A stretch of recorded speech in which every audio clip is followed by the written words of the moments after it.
লাই হালে জালে ও লীলা বেলি ওই বতাহত লীলা বেলি ওই বতাহত লীলা লফালু হালে জালে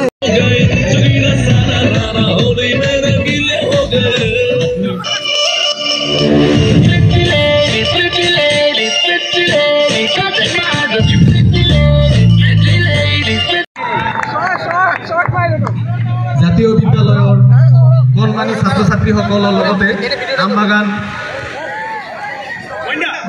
আনন্দ মাৰ্গ প্ৰাইমেৰী স্কুলৰ ছাত্ৰ ছাত্ৰীকো আমি ধন্যবাদ জনাইছো।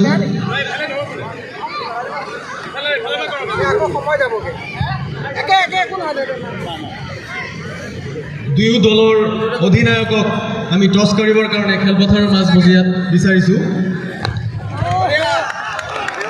আপোনালোকৰ জৰিয়তে দৰ্শকবৃন্দক আমাৰ হোলীৰ শুভেচ্ছা জ্ঞাপন কৰিছোঁ আৰু লগতে ক'ব বিচাৰিছোঁ যে আপোনালোকে জানে যে মানে টেনিছ ক্ৰিকেটটো মানে এটা কেৰিয়াৰ হিচাপে ইতিমধ্যে পৰিগণিত হৈছে। গতিকে আমি অষ্টমবাৰৰ কাৰণে আমি অনুষ্ঠিত কৰিবলৈ গৈছোঁ। ক'ভিডত মাজত গেপ পৰিছিলে, কিন্তু আমি আকৌ এইটো ৰিষ্টাৰ্ট কৰিছোঁ আৰু যথেষ্ট প্ৰচেষ্টা কৰিছোঁ। অলপ জমকতাৰে যিমান পাৰোঁ আমি ট্ৰাই কৰিছোঁ আৰু ইতিমধ্যে হৈ যোৱা মানে ইণ্টাৰনেশ্যনেল লেভেলতো টেনিছ বল ক্ৰিকেটটো মানে খ্যাতি পাই আছে, বহুত হেৰি হৈ আছে।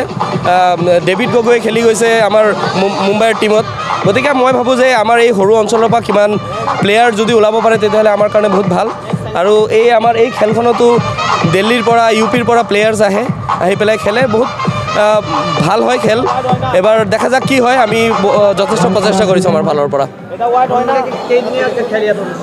আমি 4 দিনীয়া খেল অনুষ্ঠিত কৰিছোঁ, 26, 27, 28 আৰু 29 তাৰিখ।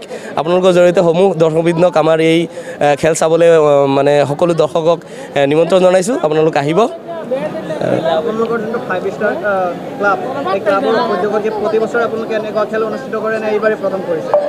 আমি ক্লাব 5 ষ্টাৰৰ আমি অষ্টমবাৰৰ কাৰণে এইটো কৰি আছোঁ আৰু ক'ভিডৰ পিছত গেপ পৰিছিলে, কিন্তু আমি আকৌ এইটো ৰিষ্টাৰ্ট কৰিছোঁ। এতিয়াৰ পৰা কণ্টিনিউ কৰি যাম।